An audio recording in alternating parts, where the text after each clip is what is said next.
everyone, welcome back to another Budget With Me video. We're budgeting out our monthly budget for May 2022. I think I say this every month. I can't believe a whole month has gone by already. Yeah, it's crazy. So for those of you who missed it, in April we had an extra paycheck, so we were able to kind of finish out our 1 month of expenses for our emergency fund. And so May, our big goal is basically trying to get some more money into the house project fund. The last big house project that we're doing this year is we're trying to get the back patio cover done. It should be hopefully happening in the next month or two. We did spend some of the money we originally had saved because we built a garden enclosure and we did the whole garden this year. So if you missed it, I have other videos on my channel you can take a look at. But we do follow a zero-based budget, so we're going to be doing that, and I have it, I like to do it on my Excel sheet so that way everything is in one place, and it also kind of becomes like a tracker. So originally this is the cash flow plan, and then it becomes a tracker. So I encourage you to have a central location where you keep all of your numbers, whether that's in an Excel sheet or a paper folder, whatever you like to use, but it does help to be able to go back and then to plan, to take a look at what has happened and kind of plan for future months. What I've done is I have updated a little bit of my budget template though to reflect I renamed some of my categories. So let's jump on and I'll show you what I'm talking about. My name is Jackie, so thank you for joining me. Like I mentioned, I've kind of updated some things. So on my budget template, when you're budgeting out your month, you're going to be on your yearly tab at the bottom. And so this is where you do your initial budget. I encourage you to do a yearly budget so you can plan for some of those bills that are more like a yearly bill or maybe not as regular. But what I've done, not only am I following a zero-based budget where I'm telling everything where to go, I like to try to follow kind of like a percent type budget where you have bigger categories that you divide your money up into by percent. So particularly, we're going to be shooting to get our percentages and our categories aligned with what's called the 60% solution. I'm going to talk more about some of these percent budgets in a separate video because I took the time to kind of compare our own household numbers with different percentages and different categories, and this is the one that resonated with us. So that's what I did on the side here, was I renamed some of these areas. So let's go on to May and take a look. So my first category is my income before taxes. If you do end up wanting a template for yourself, this one is for sale on Etsy. You can name it, you can rename it however you want, just like I did myself. So this first one is your income before taxes. I like the 60% solution because he is including his calculations before taxes.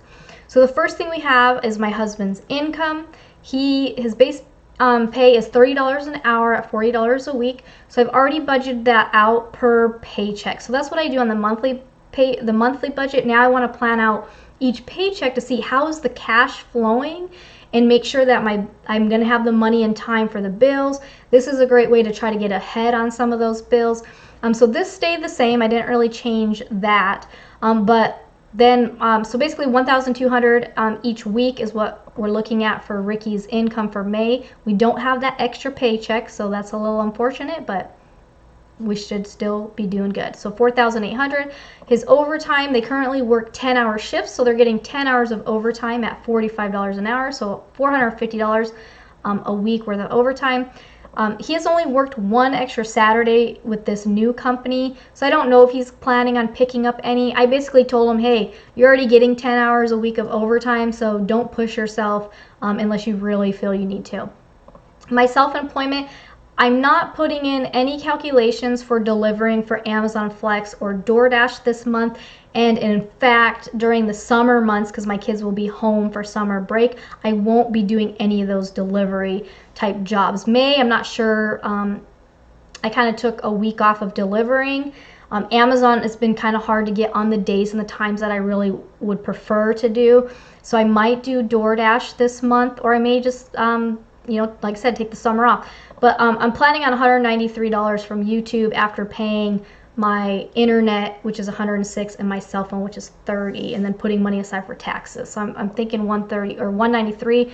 And if you guys have been following, I'm putting that money directly into the teardrop, paying extra on our teardrop trailer because the goal is to have that paid off by the end of the year.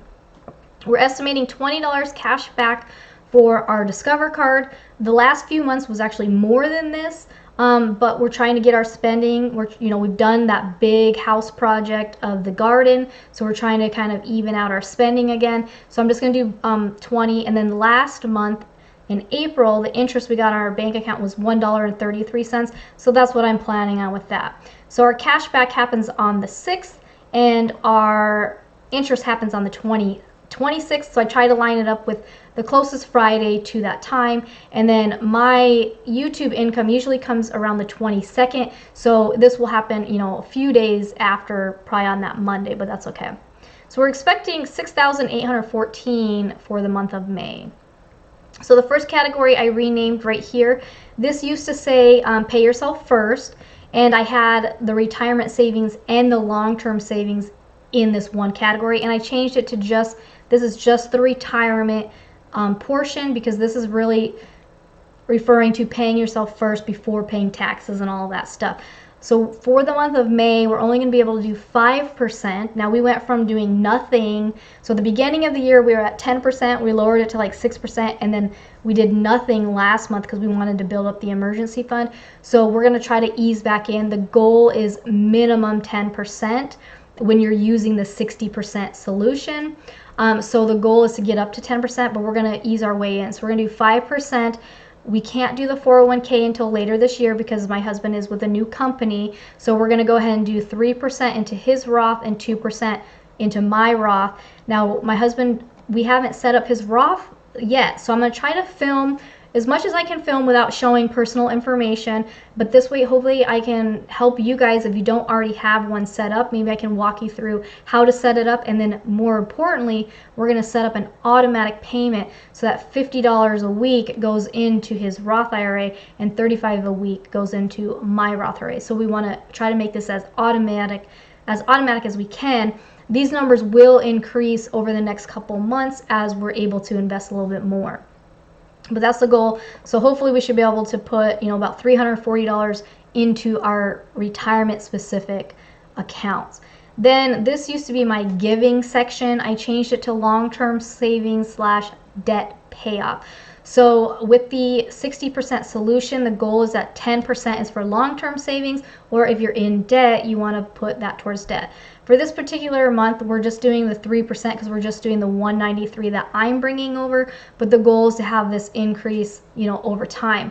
So the long-term savings, this could be things like your emergency fund, maybe a wedding that's coming up, maybe you're trying to save for your kids' college, maybe you're doing a vehicle replacement savings account, something that's going to happen way in the future. Right now, because we have the debt, we just did 1 month of savings, and then the rest is going to go to our debt payoff, and we're just focusing on one debt right now, and that's the lowest balance we have, which is the teardrop trailer. We owe about $9,000 something on that, so we want to really crank this out by the end of the year. We'll be able to, hopefully we're going to actually do more than 10%, but we'll get it to that. The next category I renamed, so I used to have this as necessities, right? Because that's what we were counting it as. But I changed it to committed monthly expenses. So some of these items are not necessarily necessities, but these are things that we've committed to pay. And then some of the things I had on here, I actually moved to a different category. So we'll talk about that in a minute as well. So the goal with the 60% solution is that your committed monthly expenses are only 60% of your income, including your taxes and health insurance deductions and things like that. We're at 68%, you guys. So we're living a little bit above our means. We've had a little bit of that lifestyle creep. My husband's made a little bit more money. We took on a new truck. Not a new truck. We traded in his old truck for another upgraded used truck, but the payment went up. So we are still, we're 8% over where we should be to live comfortably and to be investing and saving and having some fun, because you can't really have fun if all your money's going to your bills, right?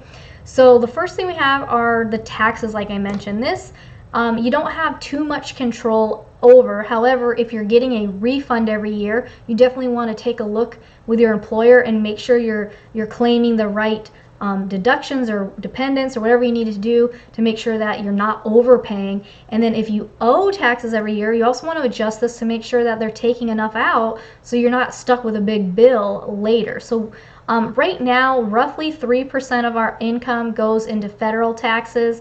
And this, again, I've talked about in another video. I could do a separate video about taxes, but this has to do with, what's your income bracket? Are you single or married, filing jointly? Do you have dependents? Are you taking the standard deduction versus itemized deductions? You got a bunch of stuff that factor into this. I have a feeling we're cutting it really close. So we're gonna, I think we're just gonna break even this year. I'm not expecting a refund, but I'm also not expecting to owe anything. So we'll have to see how that plays out. So roughly $59.50 per paycheck. Arizona State, we currently have our form filled out for 1.3%. So that's what we have, the $21.45 per paycheck, or $85 for the month. We normally do 1.8%, but we've been getting a refund. So I went ahead and lowered it to the next one to see, are we going to break even, or are we going to end up owing? So hopefully we don't owe anything. If we end up owing, then I'll bump it back up to the 1.8, but I do know 1.8 was a little high, so we're just playing with that one a little bit. Here in the United States of America, we have Medicare, which is at 1.45%. This you cannot change. And then you have your Social Security, which is 6.2%. Now the things that will affect this is also if you are investing in a tax deferred retirement account like a 401k, then your taxes could be lower, because then that lowers your taxable income. Right now, though, we're not investing in the 401k, so those are the exact percents that are coming out of the paycheck. So $23.93 per paycheck for our Medicare and $102.30 for Social Security. When you start looking at these numbers, it's almost like, it almost makes you sick, because it's like, that's a lot of money that's like being thrown away. So if you're getting a huge refund, or even any kind of refund, adjust it so you can keep that money now and start using that money now, because it's just like, ugh. Yeah, so anyway, so then we have life insurance and our health insurance that is going to be coming out. This is my husband's new employer. So we have life insurance for the family, and then my husband also has supplemental life insurance. So the company gives him a set amount of life insurance already based on his salary, and then we got additional coverage for the rest of the family. So roughly $20.08 a month, or $5.02 a paycheck. Now, this is what I'm calculating. I won't know until that official first paycheck comes, so we can see.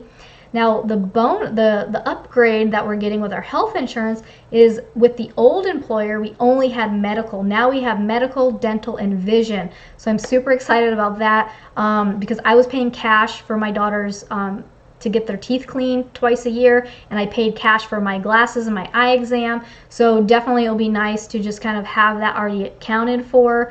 $350.64 for the month. So now what I've done is I've kind of reorganized. Like I said, I've got rid of some of the things in here. I've kind of reorganized here. So I have a little bit of a space here. Now this section here are all of our monthly committed expenses for like the household. So we have our mortgage, which is $1,435. This we're not going to divide up on a weekly basis, but basically the two paychecks in the middle, this is what we're going to be able to put. So $545 from the 13th and $890 from the 20th, and then that will give us our amount. So we'll have this money. This will be due on June 1st. So this is for our June 1st payment. So we'll have the money, about a week before, about 2 weeks before it's due or so. Groceries, so we're going to do, in the tourist food, we're doing $110 a week, so we have that out here, so $440. The electric, we're estimating $60. Last month it was only $27 because we do have solar panels, and in the summer months, our solar pretty much covers most of our electricity. But this is due on the 1st of June as well, so I want to try to get that money as soon as I can. Our solar is $81 a month. This isn't due till the 7th of the next month, so this is going to be coming out of the last paycheck, so we'll just have that a few weeks before it's due. Water, sewer, trash is due on the 10th of June, and again, we're going to do that out of the last paycheck. $76.19 is what it was for April, so I just budgeted that same amount. I won't know, the electric and the water, sewer, trash, these are ones that change month to month, so it's, we kind of budget the highest that we spent so far this year, we budget that for the next month, and then that way we feel confident that we're not going to be short money for that. Cell phone, so this is my husband and my daughter's cell phone, which is $60, and this is due on the 17th of June, and again, we'll have that out of the last paycheck. And then our Netflix, so I moved Netflix, if you remember, it was in my fun category, so I moved it up to committed monthly expenses, because we like our Netflix, and that's like part of that 60%. We want to keep that in the 60% area. That comes out on the 26th of May, so we'll have that on the 6th, the $16.93. I mentioned earlier, my cell phone is $30 and our internet is $106. Those come out of my YouTube income. And then if I were to ever kind of stop creating, or it wasn't bringing in any money, then that would be moved back to the personal budget. But for now, my YouTube income pays for that. The next category area I put on here was like vehicle related expenses. You're going to notice up here I took out personal care, I took out household items and home maintenance projects. We also took out of the vehicle maintenance projects, and those have been moved down the budget into a different category. So for our vehicles, we have the insurance for all of our vehicles. So this is $223.43. This is due on the 1st of June, so we want to have that money put aside a couple weeks before it's due. Our gas, last month we budgeted $100 a week, and when I went back and looked at it, we actually averaged like $88 a week. So I'm going to budget $90 a week for this month, and we'll see, we're just kind of, this is another one that fluctuates. It kind of just depends. So we're going to do $360 or $90 a week. My husband's truck payment is $591.97. I have the automatic payment come out on the 1st.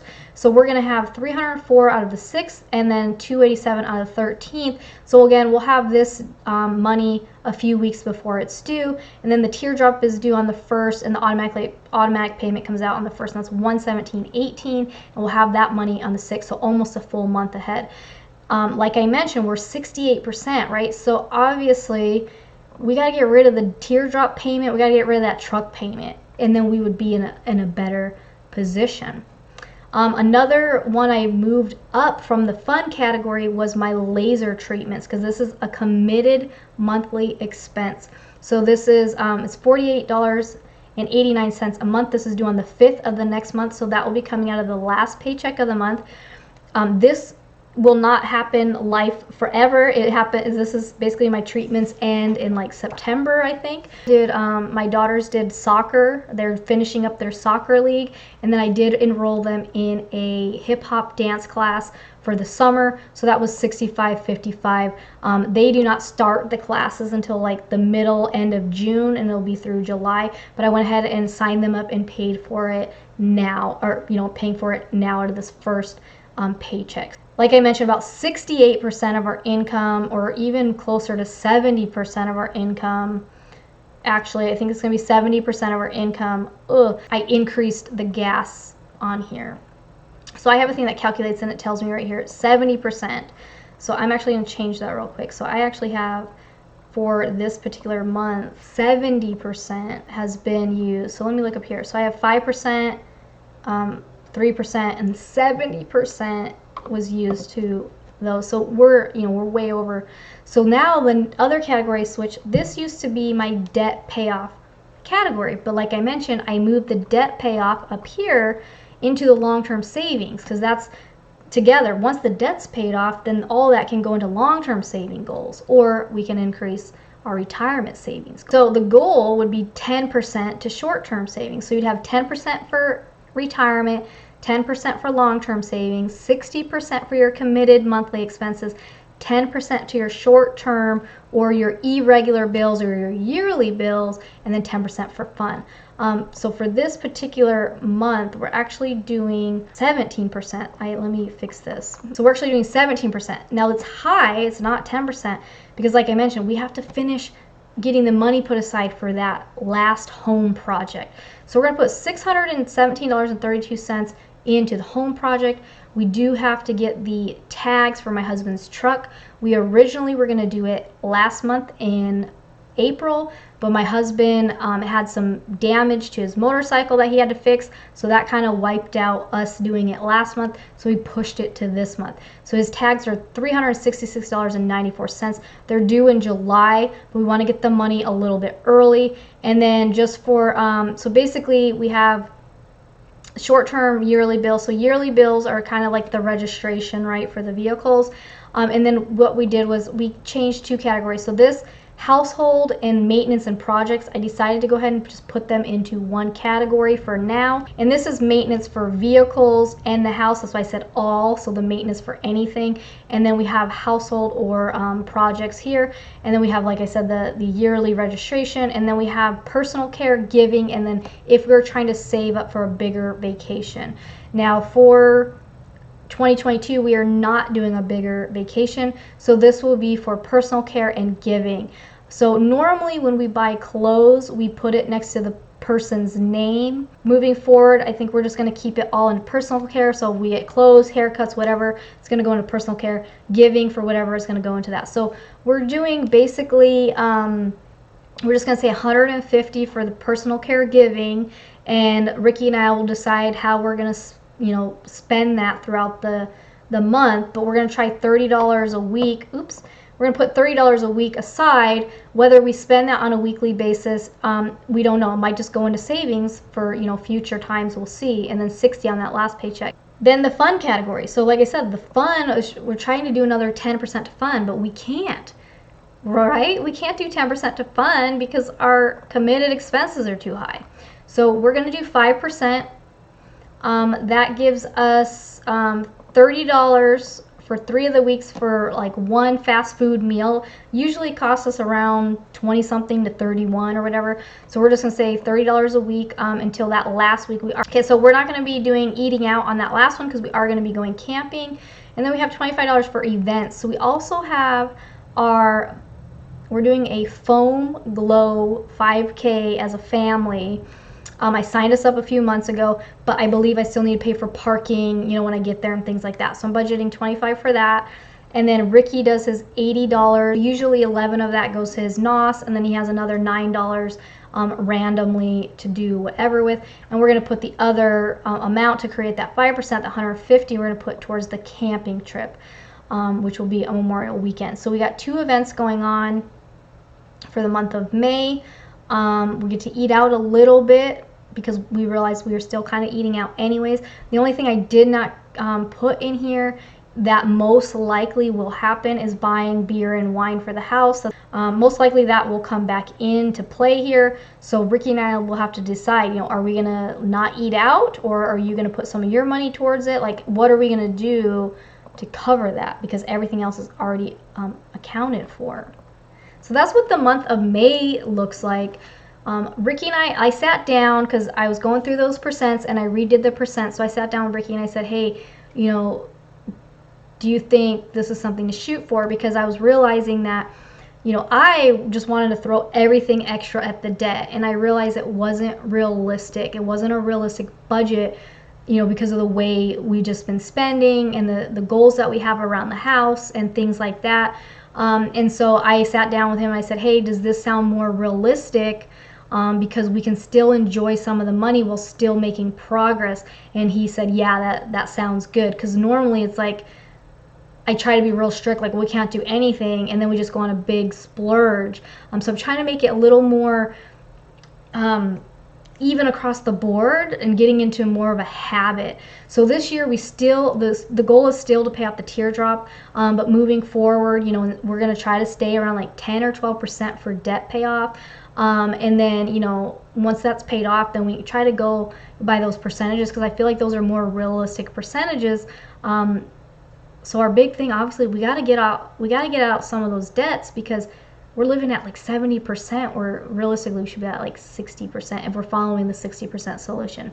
If you were following like the 50, 20, 30, it would be even a different scenario. But thank you guys for joining me. I would love to hear from you guys in the comment. If you have one big goal for May, what is it? And as always, thanks for watching. I'll see you soon. Bye.